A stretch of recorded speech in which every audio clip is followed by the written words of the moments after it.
C'est un des triathlons qui a gardé vraiment son sens originel. Donc c'est vraiment un grand bonheur d'être là. Pour moi là c'est vraiment l'épreuve qui m'intéresse et non pas la compétition, c'est essayer d'aller au bout et pouvoir passer la ligne d'arrivée avec mes enfants. C'est rare qu'en triathlon on ait un aussi beau site. Et puis la difficulté, parce que c'est un beau parcours vélo. Et puis avant tout du plaisir. Les Hautes-Alpes et la ville d'Embrun ont rendez-vous avec le triathlon pour la 22e édition de l'Embrunman. Plus de 1600 triathlètes se sont donné rendez-vous au bord du lac de Serponçon pour 3 jours de fête dédiés au triathlon. 2 épreuves sont au programme des plus grands spécialistes de la montagne, un distance olympique et le spectaculaire Embrunman. Les mensurations de cet Ironman en altitude donnent le vertige. 3 km 8 de natation en eau douce, 185 km de cyclisme avec 5000 mètres de dénivelé positif et un marathon, soit 42 km 195 de course à pied.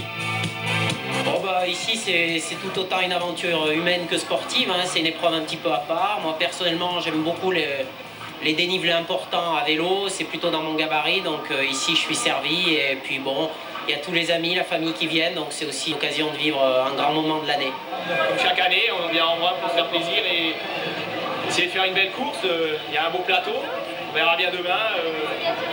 Ici c'est comme Hawaï, c'est une expérience incroyable et j'adore le paysage et les gens, donc voilà.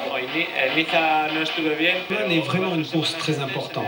Pour moi aujourd'hui tout va mieux, mais il y a 4 semaines j'ai eu un grave problème de santé à l'Ironman de Lanzarote, où j'ai eu un accident, j'ai été renversé par un camion. J'ai eu très mal, mais ça va mieux maintenant. Et à Nice, j'ai fini 5e, ce qui n'est pas trop mal. Ici, pour l'Embrunman, je vais beaucoup mieux, je suis confiant. C'est l'objectif principal de ma saison. Et je suis en forme, je vais bien. Bibi fricote, parce que j'essaye d'arriver à quelque chose.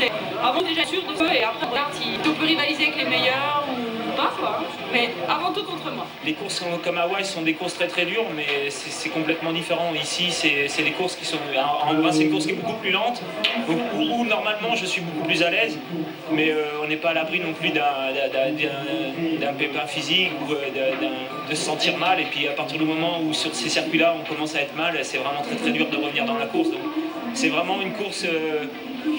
à Hawaï, on va dire qu'on ne gère pas grand-chose, alors qu'ici, il faut vraiment gérer du début à la fin, il faut vraiment rester très concentré.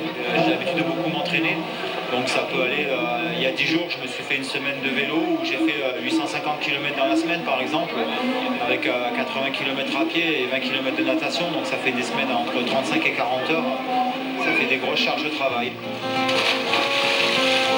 Gilles Reboul est triathlète depuis 19 ans. En 2002, il fut le premier Français à remporter le triathlon de Nice. Licencié au club de Dijon Triathlon, il s'entraîne fortement en montagne avec son ami Cyril Neveu pour remporter l'Embrunman 2005.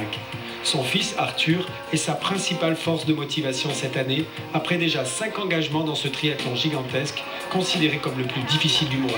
Arthur, c'est mon petit bout de vie, quoi. C'est une super espérance. Je pense énormément à lui dans des moments difficiles, comme en course, quand je me retrouve dans des périodes de difficulté. J'ai toujours pensé pour lui. Le seul but de ma participation, c'est la victoire. Cette année, c'est vrai que je me suis bien préparé, j'ai mis les atouts de mon côté pour pouvoir l'emporter. Il faut rester en fait concentré sur ce genre de course, puisque c'est très long. Il y a énormément de choses qui peuvent se passer dans un court laps de temps, et en même temps, il faut gérer tous ces laps de temps dans la durée de l'Ironman en entier. L'an passé, après un très bon départ et seulement 8 km du parcours cyclisme, Gilles Reboul avait brisé son dérailleur, abandon. Il est 5 h du matin au bord du plan d'eau d'Embrun.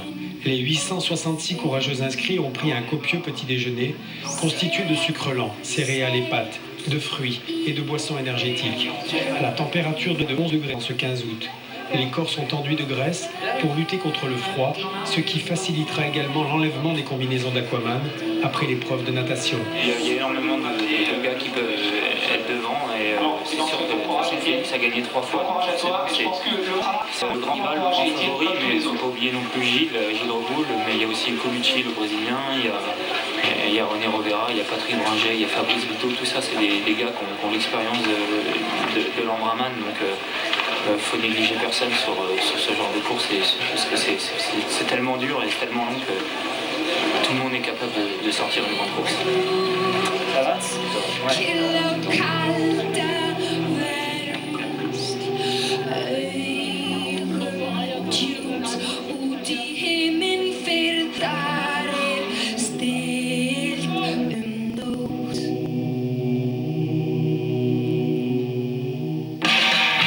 Le départ de l'Embrunman est donné à 5h55 pour l'unique handisport Étienne Caprin et les 27 femmes.